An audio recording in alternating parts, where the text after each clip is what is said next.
Alright, so now we have the replacement. We're gonna go LED on the turn on single lights, and we have the bulbs back there that belongs to the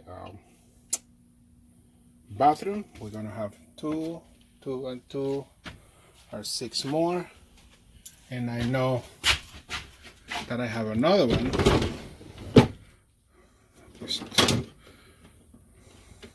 This is 8, 9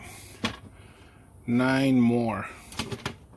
Well, I wouldn't use this, but yes, 9 seems to be the number at the end of the day. So we're gonna order more bulbs to have the right amount.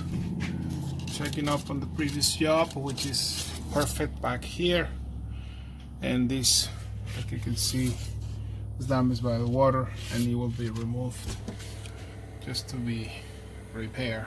This goes, this goes, this goes, and this goes, but not today. Not today. Today it's all electrical, all the little things. I'm gonna wait for Jeff to help me to get this thing on so we can move it. And this is it for now. We'll continue working now that I know that I have an aluminum bumper. I'm going to start cleaning it right away.